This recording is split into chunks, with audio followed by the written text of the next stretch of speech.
भक्तजनों, माताओं, बहनों, सादर जय श्री कृष्ण। हमारे YouTube चैनल में आप सभी का बहुत बहुत स्वागत है। मैं हूं आपके साथ आचार्य धर्मेंद्र शास्त्री। सबसे पहले आपको और आपके पूरे परिवार को मकर संक्रांति महापर्व की बहुत बहुत शुभकामनाएं और बधाइयां। भगवान सूर्य नारायण का भरपूर आशीर्वाद आप सभी के जीवन पर सदैव बना रहे। आप सभी सुखी रहें, स्वस्थ रहें, व्यस्त रहें और मस्त रहें। मकर संक्रांति जो कि सबसे बड़ा त्योहार माना जाता है, भगवान सूर्य देव की आराधना तथा नारायण की पूजा का एवं पितरों के तर्पण का एक बड़ा पर्व माना जाता है। वैसे तो संक्रांति प्रत्येक माह में आती है। भगवान सूर्य नारायण जो कि पृथ्वी के प्रत्यक्ष देवता है और सूर्य नारायण एक राशि में एक माह विचरण करते हैं। प्रत्येक माह में जब जब सूर्य देवता राशि परिवर्तित करते हैं उस काल को संक्रांति कहा जाता है। लेकिन कर्क में जैसे ही प्रवेश करते हैं वैसे ही दक्षिणायन सूर्य आरंभ हो जाते हैं। दक्षिणायन सूर्य को देवताओं की रात्रि कहा गया है, वहीं उत्तरायण सूर्य को देवताओं का दिन कहा गया है। जब सूर्य देवता कर्क राशि में प्रवेश करेंगे तो वैसे ही देवताओं की रात्रि आरंभ हो जाएगी और सूर्य देवता मकर राशि में प्रवेश करेंगे वैसे ही उत्तरायण का आरंभ होगा और देवताओं का दिन प्रारंभ हो जाएगा। मकर संक्रांति जो कि प्रत्येक वर्ष में जो है लगभग 14 जनवरी को ही आती है, लेकिन इस बार कुछ पंचांगों में मकर संक्रांति का पर्व 14 जनवरी बताया है, वहीं कुछ पंचांगों में 15 जनवरी भी मकर संक्रांति का पर्व बताया है। तो हम आपको स्पष्ट कर दें कि अधिकतम पंचांगों में और ज्योतिष शास्त्र की गणना के अनुसार सूर्य देव का जब राशि परिवर्तन होगा उसी दिन मकर संक्रांति का पर्व माना जाएगा।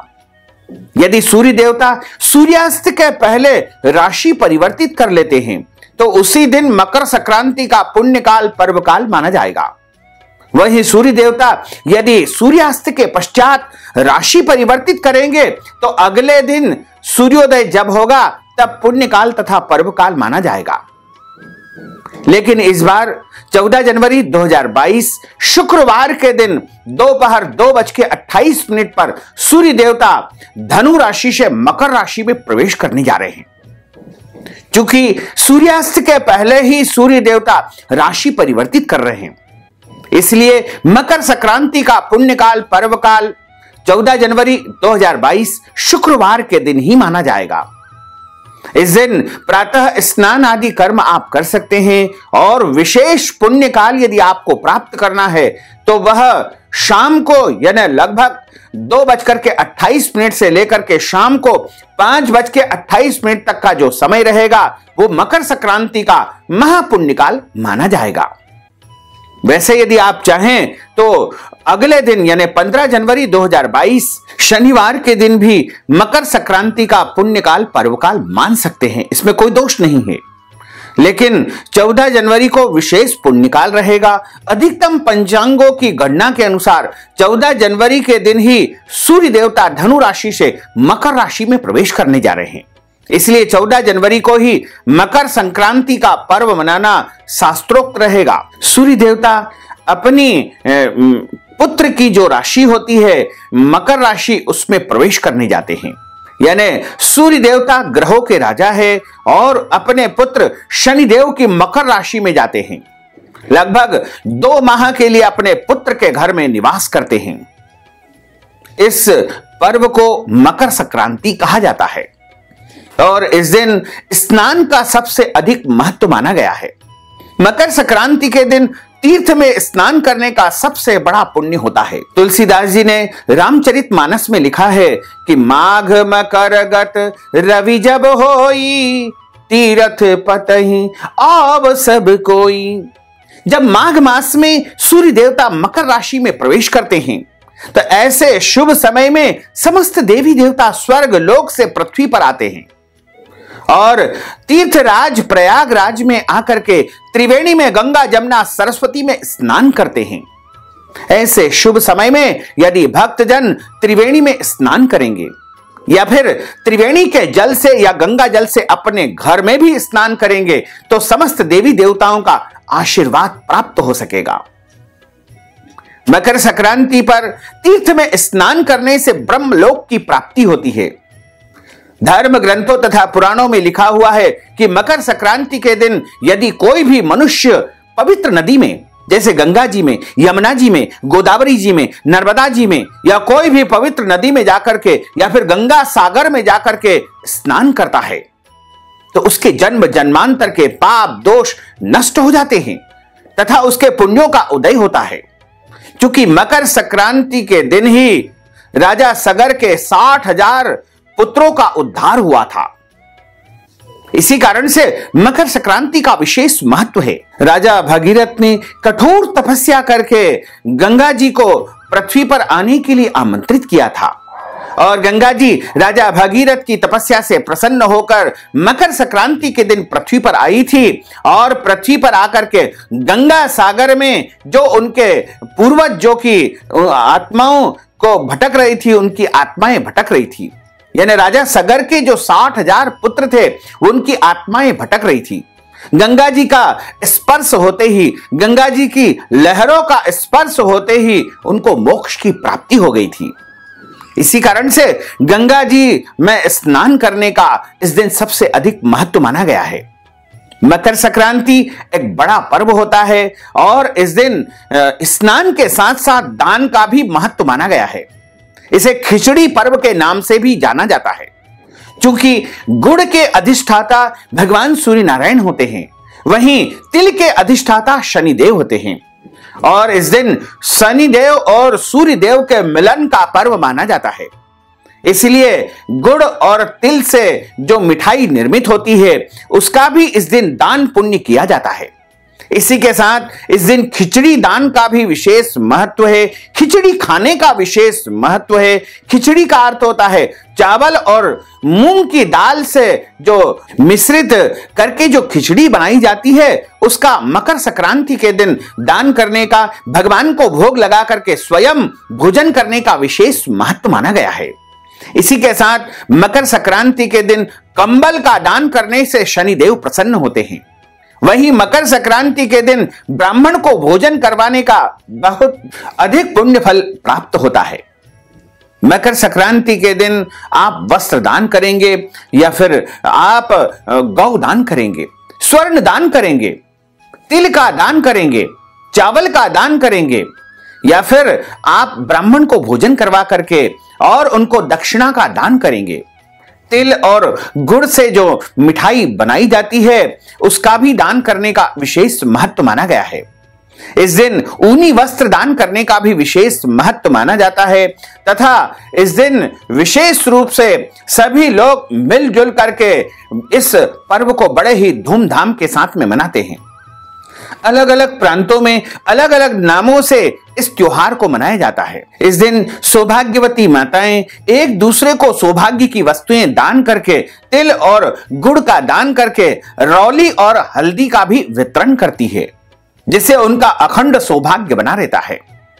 इस दिन पितरों के निमित्त तर्पण करने से उनको मोक्ष की प्राप्ति होती है क्योंकि राजा भगीरथ के जो पितृ थे 60,000 सगर पुत्र, वो इसी दिन मोक्ष को प्राप्त हुए थे। इसलिए यदि आप अपने पितरों का उद्धार चाहते हैं, पितरों की मुक्ति चाहते हैं तो आपको अपने पितरों के निमित्त इस दिन तर्पण करना चाहिए, श्राद्ध करना चाहिए, दान पुण्य करना चाहिए और पितरों के निमित्त पितृदोष शांति भी आप इस दिन करवा सकते हैं तथा इस दिन पितरों की शांति के लिए, पितरों की तृप्ति के लिए ब्राह्मणों को भोजन भी करवा सकते हैं। यानी यह दिन पितृ कर्म के लिए भी उपयुक्त माना गया है। साथ ही इस दिन भगवान विष्णु तथा सूर्य देव की विशेष पूजा अर्चना की जाती है क्योंकि सूर्य को ही नारायण कहते हैं और नारायण का अर्थ होता है विष्णु स्वरूप। सूर्य में भगवान विष्णु का निवास माना गया है।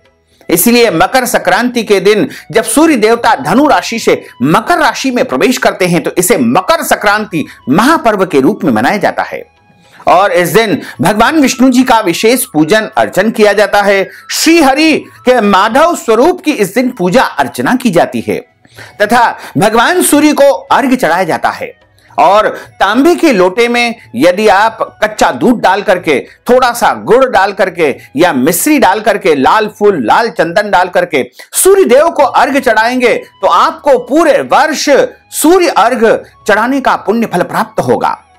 साथ ही इस दिन भगवान विष्णु की विशेष पूजा अर्चना की जाती है और इस दिन जो भी भक्त भगवान के निमित्त पूजा अर्चना करके दान पुण्य करता है और इस दिन तीर्थ में स्नान करता है तो उसे अनंत गुना पुण्य फल की प्राप्ति होती है। इस बार मकर संक्रांति का महापर्व पोष माह के शुक्ल पक्ष की द्वादशी तिथि शुक्रवार को है।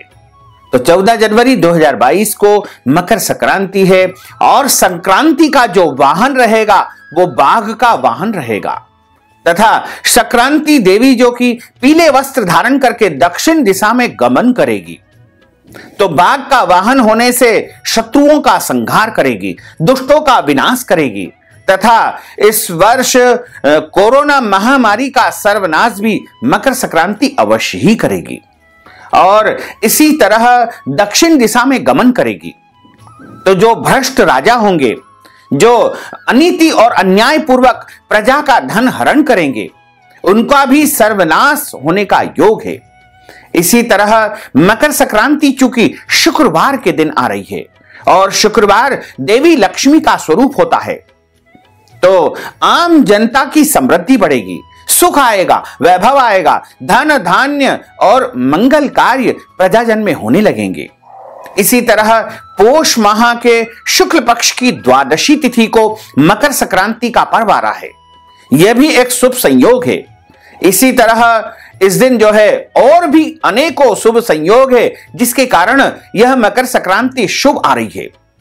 प्रजा के लिए हितकारी रहेगी, कल्याणकारी रहेगी, यानी लोगों में जो असंतोष या फिर किसी भी प्रकार की जो कमजोरी है उसका सर्वनाश होगा, आर्थिक समृद्धि बढ़ेगी, रोजगार के नए नए अवसर प्राप्त होने लगेंगे और महंगाई पर भी नियंत्रण आने का शुभ संकेत यह मकर संक्रांति प्रदान कर रही है। मकर संक्रांति के दिन सूर्य देव उत्तरायण हो जाते हैं और उत्तरायण सूर्य में समस्त शुभ कार्य अत्यंत ही शुभ माने जाते हैं।